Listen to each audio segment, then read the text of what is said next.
जय हिंद साथियों, मैं बिन सर। कैसे आप सब साथ अच्छे होंगे। एसएससी जीडी 2023 के बारे में आप सबसे बात करेंगे। जैसे ही आंसर की आई है, सभी बच्चे अपना कैलकुलेशन करके निकाल के देख रहे हैं और मैक्सिमम में यूट्यूब पर भी आप सब देख रहे हैं। हम आप सबसे उन बच्चों के बारे में बात करना चाहते हैं जो बहुत अपने आप को मान रहे हैं कि हमारा नंबर बहुत कम है और हम मेरिट में नहीं आएंगे।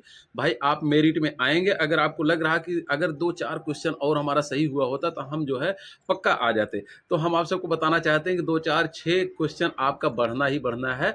हर एक शिफ्ट में अगर आप देख लें तो एसएससी द्वारा उस क्वेश्चन को, उसका आंसर गलत उसने माना है। सभी बच्चे अगर अपना अपना मिलान कर लें तो सभी बच्चों को पता लग जाएगा कि उसमें जो है उनके उनके द्वारा भी बोला जा रहा है कि सर ये क्वेश्चन का ये आंसर सही है, लेकिन जो है एसएससी द्वारा नहीं माना जा रहा है। तो इसलिए 25 तारीख तक आप सबका रिव्यू का टाइम है। अगर आप सब जो कंप्लेन कर दें जो भी रिव्यू का सिस्टम है, तो आप सबका नंबर इस तरीके से भी बढ़ सकता है।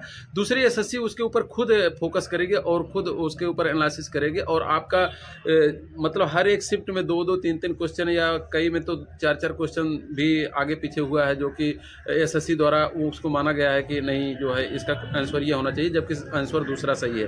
तो इस तरीके से आपका नंबर अभी जो है बढ़ेगा। आप मान लीजिए कि अगर 2 भी क्वेश्चन एक शिफ्ट में अगर उसका आंसर बदला गया तो आपका जो है अपने आप जो है 2 दूनी 4 नंबर तो यही बढ़ जाएगा। तो इस तरीके से हर एक शिफ्ट में बढ़ेगा।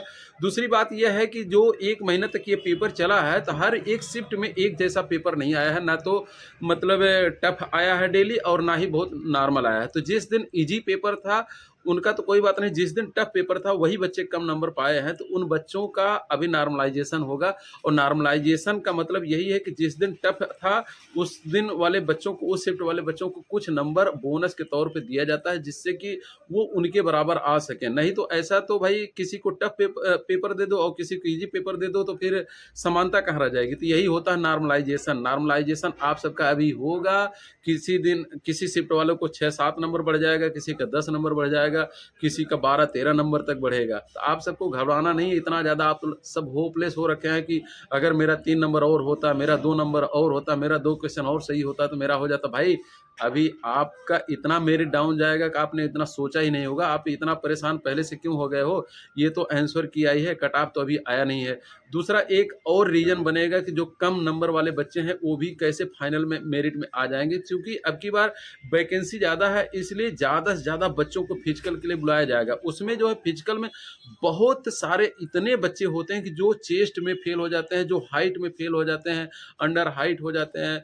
बहुत अच्छा नंबर लेने वाला बच्चा जो कि कभी दौड़ा ही नहीं है, केवल उसने पढ़ाई के ही ऊपर फोकस किया है, केवल कोचिंग गया है, घर में ही रह के पढ़ाई किया है, उसने कभी ग्राउंड देखा नहीं है। तो उसका जो है मैक्सिमम बच्चे जो है इस टाइप के बच्चे लगभग फिजिकल अच्छे से नहीं तैयार होने की वजह से छंट जाते हैं। फिर वही मीडियम क्लास के ही बच्चे बचते हैं जो कि गांव दूर दराज के बच्चे हैं, जो कि एकदम केवल ज़मीन से जुड़े हैं, बहुत ग्राउंड में ही अपना वर्क किए हैं, ज़्यादा रनिंग दौड़ भाग किए हैं। तो ऐसे बच्चे ज़्यादा से ज़्यादा फिजिकल पास होते हैं। तो ऐसे बच्चे जब पास होंगे तो फिर क्या है कि जब ऐसे ही बच्चे ज़्यादा से ज़्यादा रहेंगे और फिर अपने आप ही वही मेरिट वही मिला जुला के एक लेवल की आ जाती है। तो मेरिट जो है आपकी डाउन ही जाएगी। अब की बार आप लिख के रख लीजिए, देख लीजिए, और आपको ज़्यादा परेशान होने की ज़रूरत नहीं है। लेकिन आपको फिजिकल छोड़ना नहीं है, फिजिकल ज़रूर करना है। नहीं तो इतना तेज़ी से प्रोसेस हो रहा है कि आपके पास में फिर समय नहीं बचेगा। क्योंकि बाकी बच्चों का तुलना मत करिए कि वो बच्चा नहीं दौड़ रहा है, वो नहीं कर, हो सकता है कि उसका स्टेमिना इतना अच्छा हो कि वो 2 ही 4 दिन प्रैक्टिस करके निकाल ले। लेकिन आप अपना खुद का स्टेमिना देख लीजिए। अगर आपका चेस्ट नहीं सही तो आप चेस्ट देख लीजिए। अगर आप